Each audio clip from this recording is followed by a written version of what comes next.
Good morning and welcome to the First Unitarian Church of Des Moines. My name is Heidi Levine. My pronouns are she, her, and I am a member of the celebrant team and have the honor to serve as worship leader this morning. Our church is located on lands that are the traditional territory of the indigenous Iowa and Meskwaki peoples. Other than those of us descended from indigenous peoples, we all arrived here from someplace else. I invite you to consider your own stories of the homelands from which you come and how you enter into and walk upon these lands. Our opening words are from the 15th century Sufi mystic Kabir. Do not go to the garden of flowers. Oh, friend, go not there. In your body is the garden of flowers. Take your seat on the 1,000 petals of the lotus and there gaze on the infinite beauty.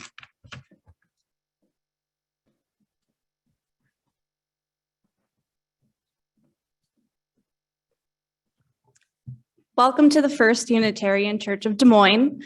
My name is Elliot Nassif. My pronouns are they, them, and theirs.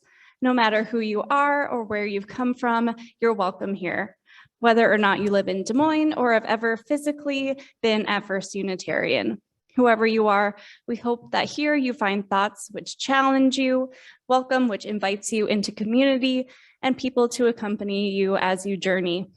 If you're here with children, feel free to keep them seated with you or to take advantage of our We Worship space in the back of the auditorium.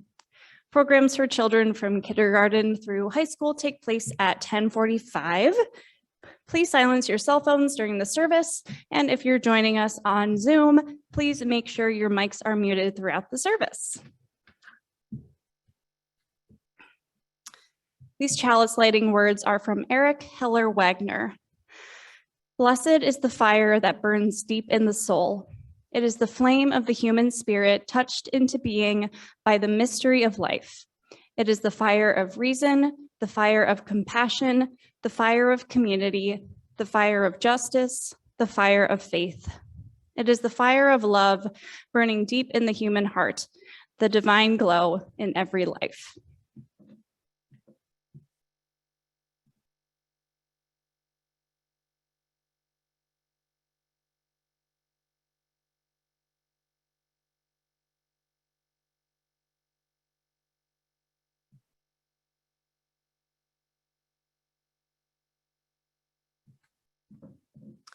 Our gathering this song this morning is number 128, For All That Is Our Life. For those with us virtually, please keep your mics muted.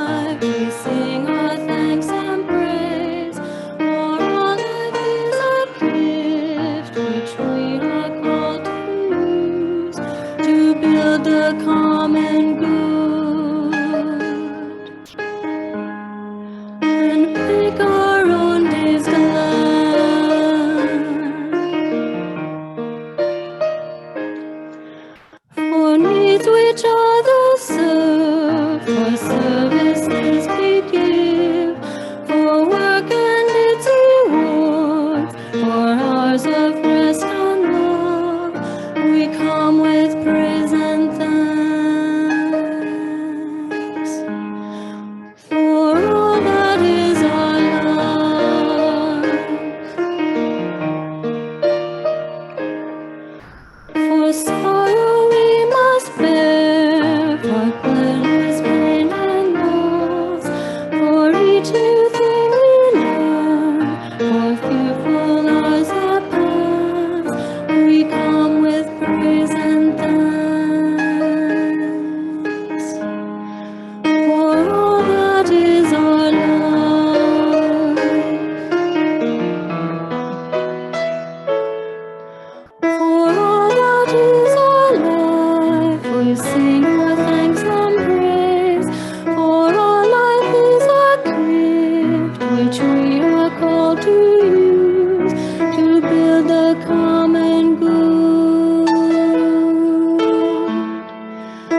believe now they'll have a spotlight.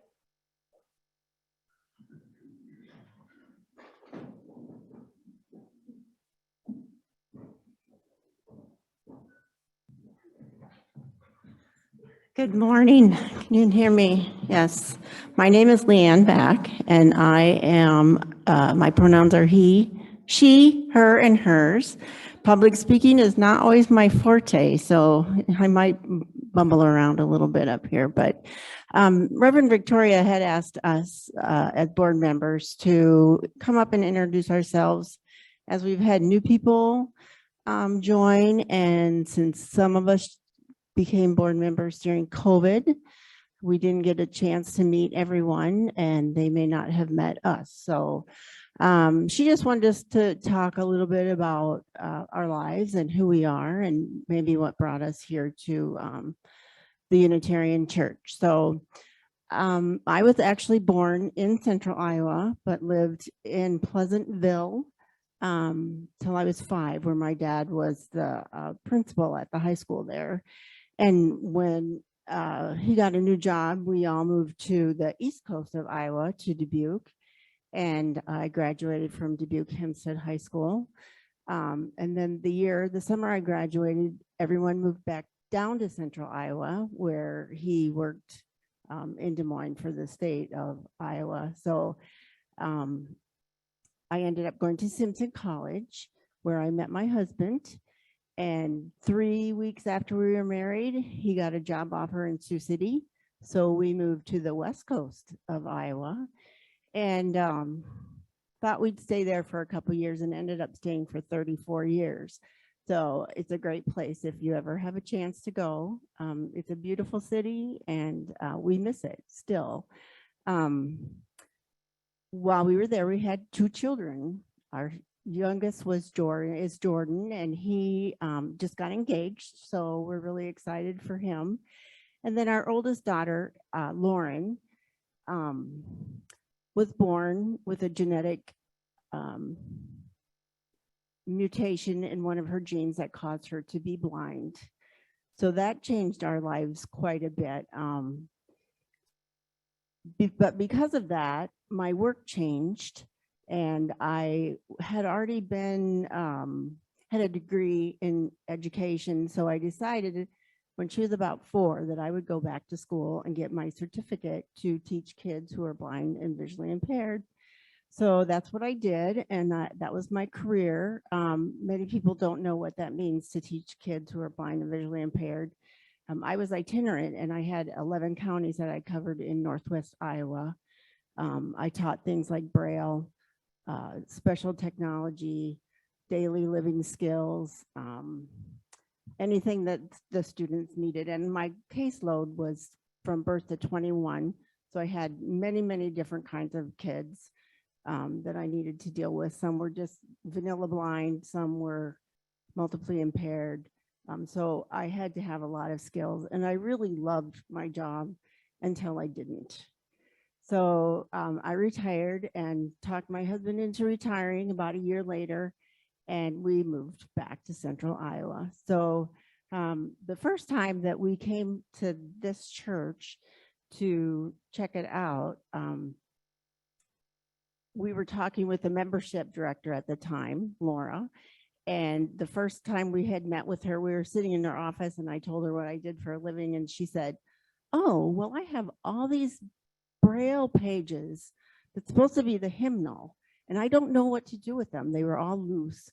And I said, "Well, I know exactly what you can do with them, because that was part of what I did for my job, was to gather books for Braille books and large print books for kids." So I felt like I had come home because I was needed.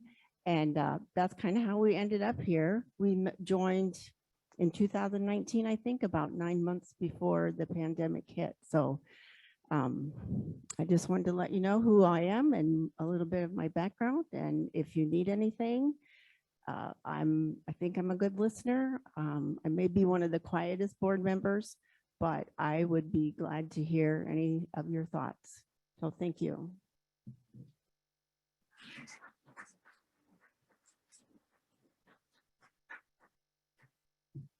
Thank you, Leanne.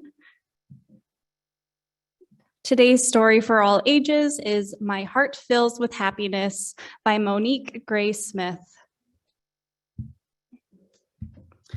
My heart fills with happiness when I see the face of someone I love. When I smell bannock baking in the oven. When I sing. My heart fills with happiness when I feel the sun dancing on my cheeks. When I walk barefoot on the grass. When I dance. My heart fills with happiness when I hold the hand of someone I love. When I listen to stories. When I drum.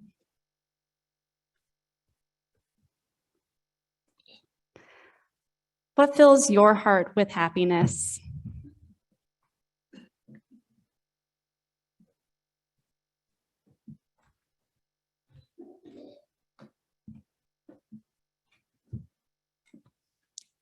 At First Unitarian, our mission is to grow ethically and spiritually, serve justly, and love radically. Our gifts of ourselves, service, and financial support allow us to live deeply into this mission. In gratitude for the gifts we share and the good we do, our morning offering will now be given and received. Half of this offering goes to the internal social justice programs of the church, and half to our Faith in Action partners, Hawthorne Hill, a program supporting unhoused families, and Let's Talk, a Des Moines Public Schools collaborative effort helping young people learn to resolve conflict. If you are joining online, you may donate from our website or follow the link you'll find in the chat.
Good morning. A church is not just a building, but a community. As a community of human hands and human hearts, we come together to share our laughter and our tears, and to bear witness and to minister to one another as we struggle with life's sorrows and celebrate life's joys. We have no joys and concerns for today. Now let us share together the names of anyone we know who could use some special care and attention. You may call the name out loud or type it into the chat. As we share these names, may the love of this community hold them all.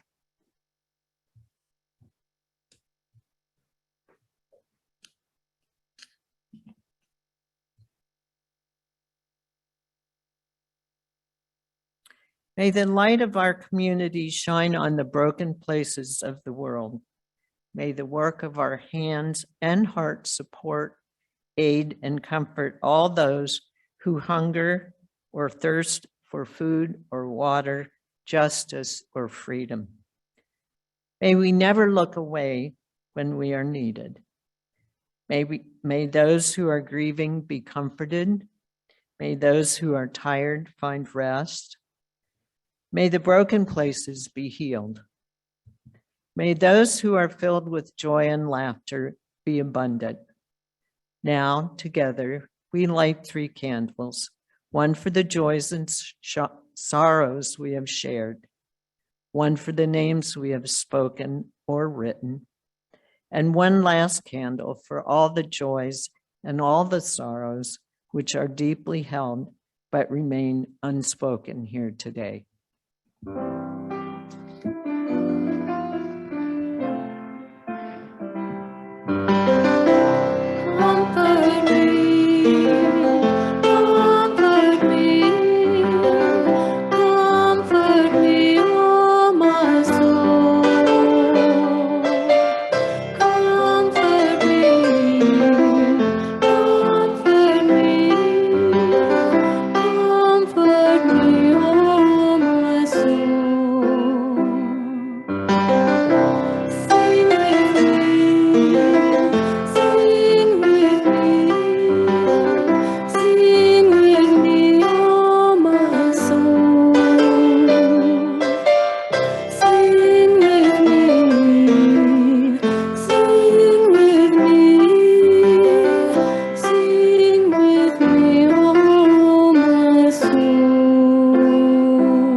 Our first reading is The Disease of Being Busy by Omid Safi.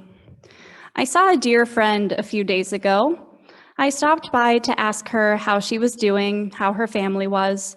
She looked up, voice lowered, and just whimpered, "I'm so busy. I'm so busy. I have so much going on."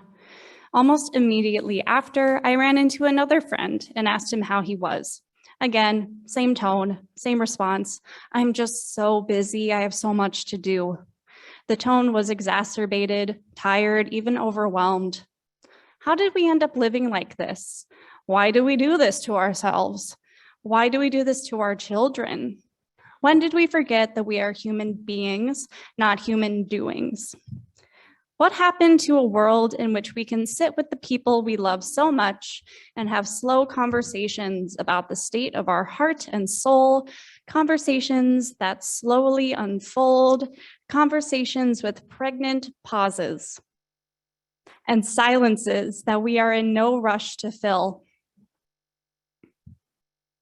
How did we create a world in which we have more and more and more to do with less time for leisure, less time for reflection, less time for community, less time to just be? The disease of being busy, and let's call it what it is, the dis-ease of being busy when we're never at ease, is spiritually destructive to our health and well-being. It saps our ability to be fully present with those we love the most in our families and keeps us from forming the kind of community that we all so desperately crave. It doesn't have to be this way. In many Muslim cultures, when you want to ask them how they're doing, you ask, "How is your hal?" What is this hall that you inquire about? It's the transient state of one's heart. In reality, we ask, how is your heart doing at this very moment, at this breath? When I ask, how are you? That is really what I want to know. I am not asking how many items are on your to-do list, nor asking how many items are in your inbox. I want to know how your heart is doing at this very moment. Tell me. Tell me your heart is joyous. Tell me your heart is aching. Tell me your heart is sad. Tell me your heart craves a human touch. Examine your own heart, explore your soul, and then tell me something about your heart and your soul. Tell me you remember you are still a human being, not just a human doing. Tell me you're more than just a machine checking off items from your to-do list. Have that conversation, that glance, that touch. Be a healing conversation, one filled with grace and presence. Put your hand on my arm, look me in the eye, and connect with me for 1 second. Tell me something about your heart and awaken my heart. Help me remember that I too am a full and complete human being, a human being who also craves a human touch. I want my kids to be dirty, messy, even bored, learning to become human. I want us to have a kind of existence where we can pause, look each other in the eye, touch one another, and inquire together. How is my heart doing here? I am taking the time to reflect on my own existence. I am in touch enough with my own heart and soul to know how I fare, and I know how to express the state of my heart. How is the state of your heart today?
I knew the page turn was gonna kill me. Okay, Page turns are the bane of life. okay, I'm got gonna it. start where I start this. Yeah. Sorry. Oh, it's on the other spot. Da, No. da, da, da. Yeah, Can you yeah. find that? Oh, sorry. 1, 2, 1.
Thank you, Julie. You have my full empathy with the page turns. They're a nightmare.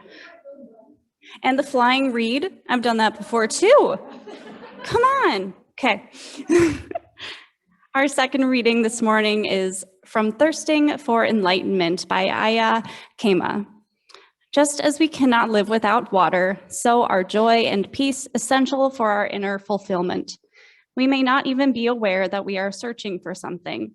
It manifests only in our restlessness as we move from here to there, trying out different friends, different ideas, different jobs, different countries. Whatever we attempt is a reflection of our inner thirst, which we hope to quench in all these external ways.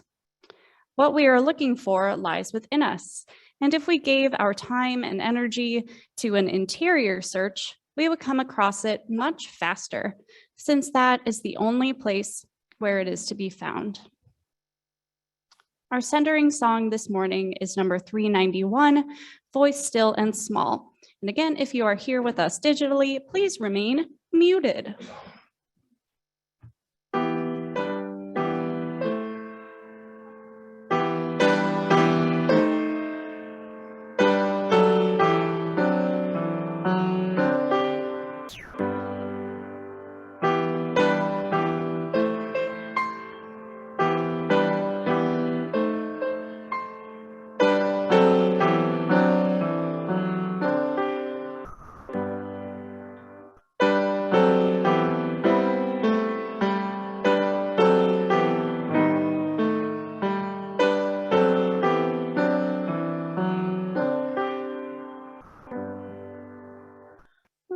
Still and slow, deep inside, oh,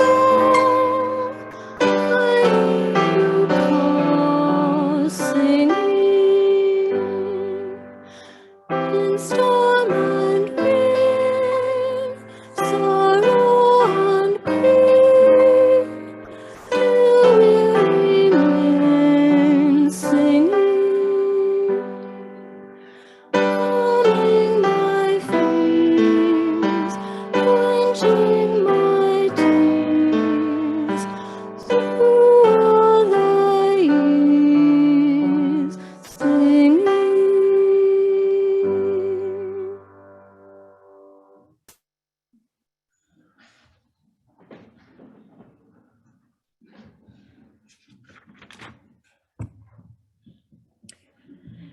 Throughout his life, my father loved music. One of the gifts he shared with me was this love of music. As a little girl, I not only loved the sound of music, but I loved to dance. Anytime I heard music that was beautiful enough to move me emotionally, I just had to express those feelings through allowing my body to move as well. That was joy manifest.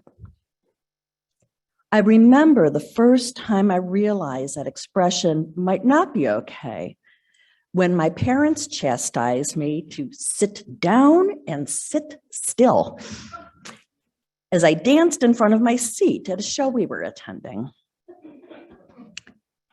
It's been more than 50 years, and I can still feel the embarrassment of that moment, of realizing my expression of joy was not something to be shown or shared in public.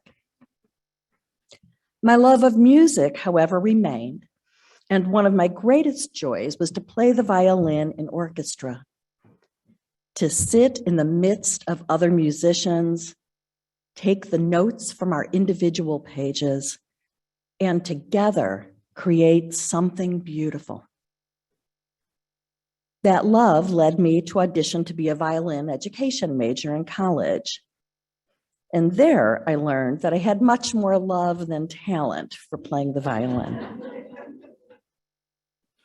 But like all music majors, I had to take choir and found a new way to experience the joy of making music with others. I sang for 2 years, 3 semesters longer than I lasted as a music major. And then I got caught up in the pressures of focusing on my new major, preparing for graduate school, and other campus life involvements, which were more in line with my new path. These crowded out my music making. I stopped singing in choir, graduated, sold my violin, and music became something I experienced as a kind of spectator sport. When years later, Tim and I joined our first Unitarian Universalist congregation, one of the things I loved about that community in Philadelphia was its music program. And shortly after we became members, I spoke with the music director about joining the choir. I told him about my background and also that I hadn't sung or otherwise made music in more than 10 years. And he looked at me with a kind of bewilderment in his face and said, "Don't you miss it?" In that moment, I felt like he saw a part of me that no one else saw. He touched my soul. He asked about the state of my heart. Since that time, and in all the places I have called home, I have rarely been without a choir with whom to sing. It has become one of my priorities to find a group and to protect the time to reconnect with my joy in making music. I sometimes refer to choir nights as my therapy, which helps other people have a small sense of just how important this activity is to my well-being. At its core, for me, singing with a choir is a profound connection with something I deeply love in the context of community: joy. When might you have stopped singing or dancing? When might you have lost touch with your ability to be enchanted, to be still, to experience joy? For many of us, as was true for me as a child, we receive messages that tell us our experience or expressions of joy are somehow inappropriate. Even worse, we internalize that critical voice. We come to believe that we are somehow wrong in what we are doing or in ourselves. Those outer and inner critics can lead us to cut ourselves off from that which is deep within and fills us. As Ayakima's words in our second reading suggest, as we disconnect from ourselves, we start looking outside ourselves for something to ground and fill us. And we remain disconnected, lacking joy. Because in truth, what we are so desperately searching for has been within us all along. The flowers are within us. There is no need to look in the garden to find them. And the paradox is that the harder we search outside, the more elusive our joy and connection to ourselves become. Kima reminds us that until we stop and give ourselves permission to dive deep within, that our searching manifests only in our restlessness as we move from here to there, trying out different friends, different ideas, different jobs, different countries. This challenge is also reflected in our first reading. Omid Safi speaks of the disease of busyness, of getting so wrapped up in what we are doing that we stop paying attention to how we are being. While the injunction to sit down and sit still made me mistrust the wisdom of fully expressing my joy, it was actually the busyness of moving into my adult life which more fully broke the connection. I don't know many grown-ups who haven't experienced this break. School, jobs, the demands of raising families and maintaining a home. And that's just normal life before the additional disruption of relocations, loss of jobs or changes of careers, the ending of relationships, the illness and death of loved ones, our own health crises. Making time and space to let joy in sometimes just doesn't make it to the top of our priority list. When we couple the search for joy outside and the crush of busyness, when we stop paying attention to the state of our heart, we may find ourselves feeling more disconnected, like something is wrong with our experience. Looking ahead to the holiday season, which is pretty much just around the corner, that strikes me as a time of year which most exemplifies our struggles to live with joy. For so many of us, we get caught up in the freneticism of the holiday season, the shopping, the baking, squeezing in just one more holiday party, chasing joy. And in that rush, actually feeling joy eludes us. In her book, Every Day Sacred, author and artist Sue Bender tells the story of a friend who injured her knee while on a vacation. Bender recounts this friend's experience of being forced to walk very slowly while hiking in a national park. As a result, she saw things she would have missed had she been hiking at her normal pace. Bender writes, right behind them, there was a single hiker with a big camera. Every time my friend stopped to examine a wildflower, he would stop and look at the wildflower too, as if she were discovering something for him. Finally, the hiker came up to her and said, "You're seeing so many wonderful things." "I'm seeing wonderful things," she told him, "because I can't walk very fast." Amazing how simply being forced to slow down opened up a new world to experience. But it is so easy in our society to get hooked into thinking that our happiness is tied to doing and to stuff. We forget that there is great value and power in slowing down, embracing nothing, simply being.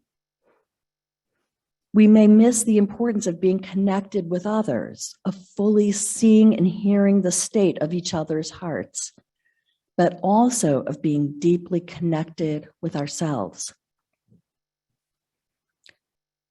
Unitarian Universalist minister Gary Kowalski writes of needing time of stillness and the darkness of the waning year in order to allow our lives to germinate.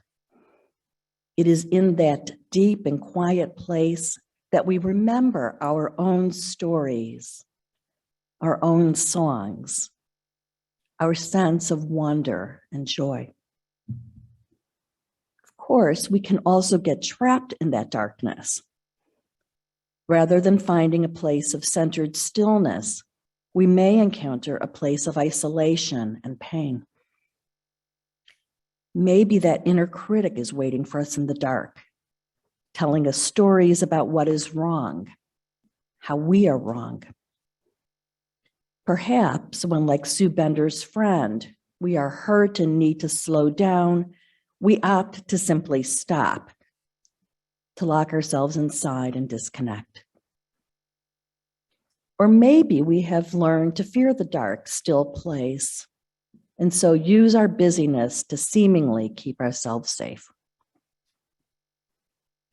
Either extreme, disconnecting ourselves through busyness or encasing ourselves in isolation, keeps us from experiencing the now that is an essential part of finding our joy.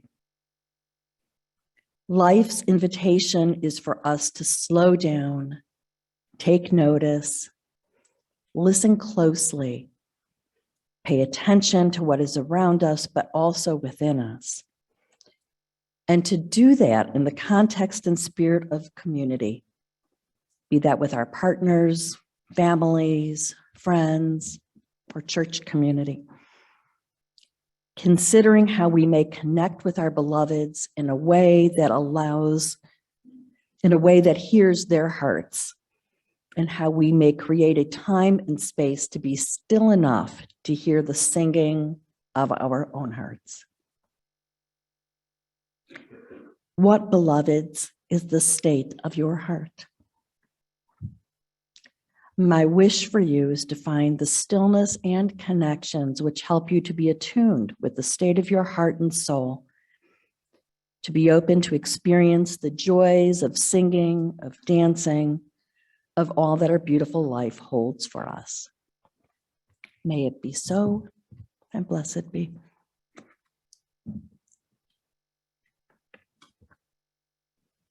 Please rise as you are able and join in singing number 356, We Laugh, We Cry. And again, if you are joining us on Zoom, please keep your mics muted.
To all the waste of human strife.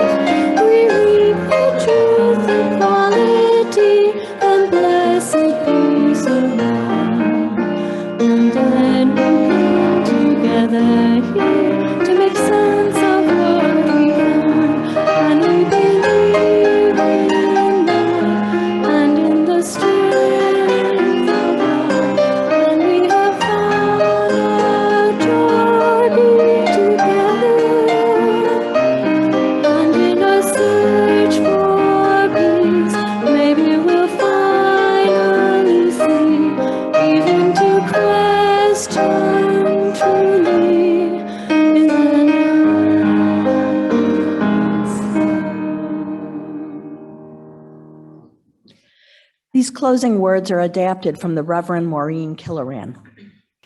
As we share the blessing of music, may we know this ending is more than a time of goodbye. May the warmth of this community and the memory of our chalice flame sustain our hearts and encourage our minds as we engage the blessings of life's challenges and joys.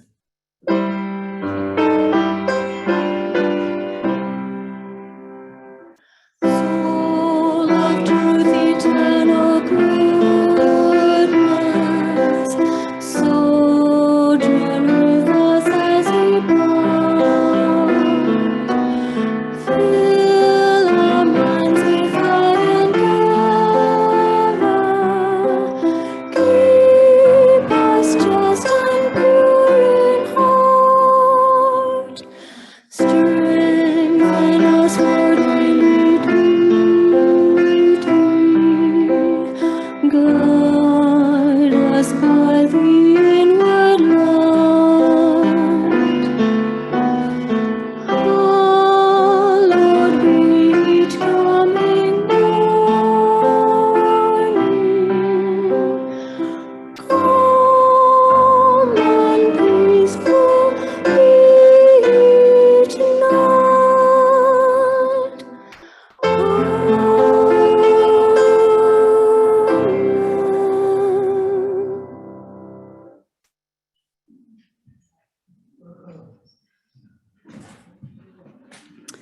We extinguish this flame, but not the light of truth, the warmth of community, or the fire of commitment.